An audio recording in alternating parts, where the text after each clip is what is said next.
Hello. हा sir, Radhika बोलून राहिली. नाही नाही नाही, काम होत आलं ना. हो, तुम्ही काही काळजी करू नका. गणपतीच्या आधी तुम्हाला डिलिव्हरी देते ना. नाही, तुम्ही काही काळजी करू नका. नाही, पावसाळ्याचं असं डबल पॅकिंग केलेलं आहे. नाही, मसाले खराब होणारच नाहीत ना. हो, तुम्ही काही काळजी करू नका. आपल्या बायका खूप काम करून राहिल्या, त्यांच्यामुळेच तर होऊन राहिलं सगळं. सकाळी लवकर येतात, रात्री उशिरा जातात. खूपच मेहनत करून राहिल्या. त्या नसते आता काही झालंच नसतं माझ्याच्यानं. हो हो सर, ठेवते फोन.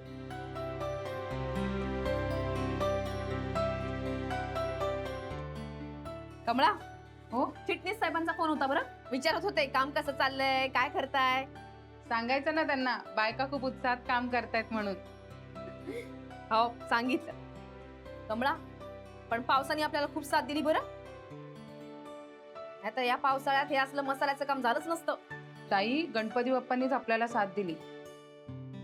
त्याने आपल्याला कुठली अडचण येऊ दिली नाही. नाहीतर त्या शेजारच्या बाईने आपल्याला किती त्रास दिला. पाणीच काय ओतलं, कचराच काय टाकला, नोटिशी काय पाठवल्या. आपलं काम काही थांबलं नाही. आणि ताई, हे तुमचं पुण्य आहे म्हणून. तुम्ही सगळ्यांना किती मदत करता. देवानीच आपल्याला साथ दिली. खरंय कमळा, पण बघ, आपण कोणाचं काही वाईट करतो का? नाही ना. मग कोणी आपलं वाईट काऊन करेल? बघा ना त्या शेजारच्या बाईची काय हालत झाली आहे. गिराईकच येत नाहीत तिच्या हॉटेलात. ठप्प झालंय तिचं हॉटेल. हो का बाप्पा. पण कमळा, कोणाचाही धंदा असा बसणं म्हणजे वाईटच नाही का? मला माहितीये ना, शिरीष दादाला मध्यंतरी नोकरी नव्हती, बेकार होता तो. तेव्हा त्याची काय हालत झाली होती हे मी माझ्या डोळ्यांनी पाहिलंय. अशी वेळ कोणावरती येऊ नये.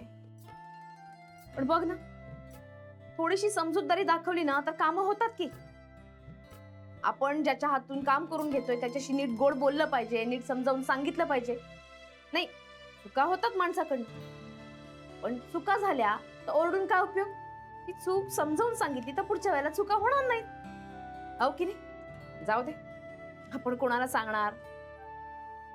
आणि आपण सांगितलं तरी त्या माणसाने ऐकलं पाहिजे ना. जाऊ दे, लागा कामाला. जा. काय सिच्युएशन? मॅम, खरं तर सॉरी, म्हणजे पटकन बोल. मॅम, आज पण कस्टमर खरंच खूप कमी आले. ऍक्च्युली ना, जेकब गेल्यापासून. बस. जेकब जेकब जेकब काय चाललंय काय? सारखं सारखं काय जेकब? अरे कोण होता तो? काय करायचा? काय पदार्थामध्ये चांदी घालायचा की सोनं घालायचा? Jacob Jacob Jacob. त्या शेफला मी काढून काय टाकलं तर हॉटेलची टेस्ट बदलते. नाही, प्रॉब्लेम काय झालाय माहितीये? तुम्ही सगळ्यांना आळशी झालात.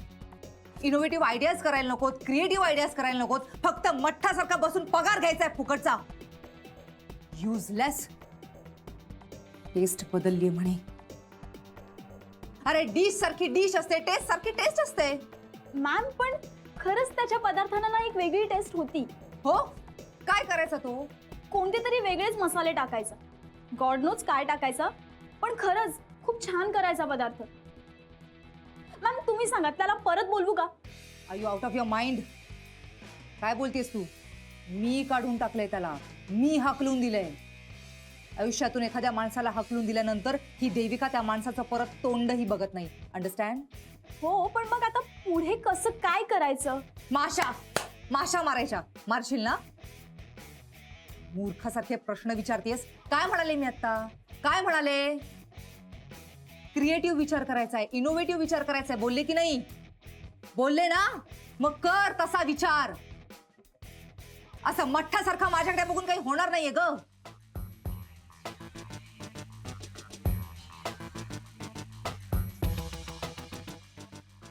Happy hours. Happy hours theme. Wow, super idea. आपण ना कस्टमर्सला 20% डिस्काउंट देऊया. Good idea. एक काम कर, ब्रोशर तयार कर, वेबसाईटवर पण टाक. लगेच कामाला लाग. जिथे पैसा वाचतो तिथे लोक नक्कीच गर्दी करतात. डिस्काउंट बघितल्यावर कस्टमर आपल्याकडे येणार.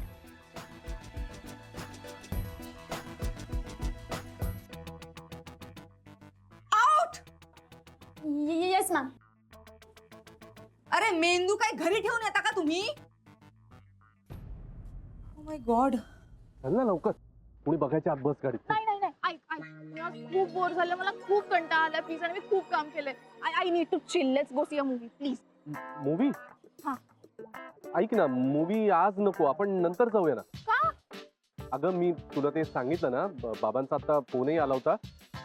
मला ते सोसायटीच्या गणपतीच्या मीटिंगला जायचंय. गणपतीच्या मीटिंग? तू काय गणपती आहेस का मीटिंगला जायला? काही काय बोलतेस? अगं जावं लागेल मला, बाबा जात आहेत ना म्हणून. त्यांना जाऊ दे ना मीटिंगला, तू काय जाणार आहेस? आता तू काय गणपती फेस्टिवल मध्ये भाग घेणार आहेस का? घेणारच ते म्हणजे दरवर्षी घेतो बच्चा. सोसायटीचा म्हणते मी. तसं नाही, बाबा जात आहेत ना म्हणून. म्हणजे बच्चा, ट्राय टू अंडरस्टँड. हे बघ कसं आहे, सध्या दोनच व्यक्ती आहेत ज्यांचा माझ्यावर पूर्ण विश्वास आहे, आई आणि बाबा. त्यामुळे त्यांचा विश्वास टिकवून ठेवण्यासाठी मला जरा मागे पुढे करावं लागेल की नाही, म्हणून जातोय. यार मी काय करू आता? तू एक काम कर ना, तू पण पार्टिसिपेट कर ना, तुलाही मजा येईल. मला येणार ते ओल्डीज सोबत मजा. आता बच्चा एक लक्षात घे, या सोसायटीमध्ये तुझं गुडविल जर टिकून ठेवायचं असेल आणि मुळात तुला टिकायचं असेल ना, तर या लोकांबरोबरच जरा बरं ट्युनिंग ठेवावं लागेल. चल की. नाही मी नाही येणार, तुझा. बरं ठीक आहे, आपण नंतर कधीतरी जाऊ मूवीला. आता चल, तुला सोडतो कुठेतरी मध्ये, बस पटकन. यार चल चल बच्चा.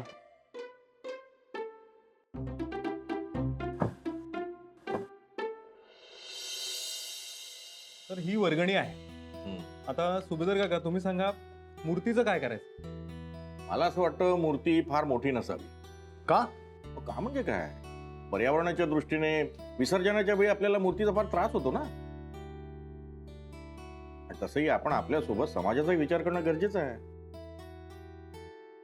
पण छोटी मूर्ती म्हणजे अगदीच काहीतरी वाटतं, नाही का हो? एक मिनिट मी का म्हणते, ना तुमचं ना आमचं, म्हणजे का लहानही नको मोठी नको मध्यम अशी आणूया ना, बरं वाटते ना. एकदम लहान मूर्ती म्हणजे काहीच्या काहीच वाटते हो, नाही का? नाही काही वाटणार नाही, सवय नाही ना आपल्याला. नाही म्हणजे उगाच मोठ्या मूर्त्या आणायच्या, त्यांना विसर्जन करायचं, दुसऱ्या दिवशी पेपरमध्ये बघून आपल्या मनाला हळहळ वाटायची, काय उपयोग? पण हे फक्त आपणच का करायचं? कुणीतरी सुरुवात करायला हवी ना महाजनी. हे बघा, गणपती कोणाच्याही घरचा नाहीये, तो सार्वजनिक आहे. त्यामुळे मतं सगळ्यांची लक्षात घ्यायला लागतील. बरोबर बरोबर. हो हो, आपण इथे शुभ कार्याला जमलो, कशाला उगाच वाद मी म्हणतो, नाही का? एक मिनिट, मी काय म्हणते, आपण ह्याच्यावरती वोटिंग घ्यायचं का?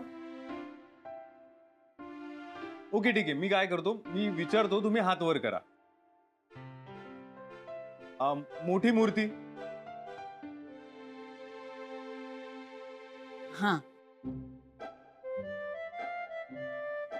बर, आता लहान मूर्ती कुणाला हवी आहे त्यांनी हात वर करा.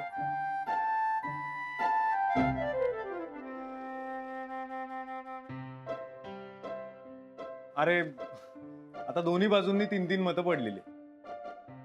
नाना, आता तुमचं मत राहिलं, तुम्ही सांगा बरं.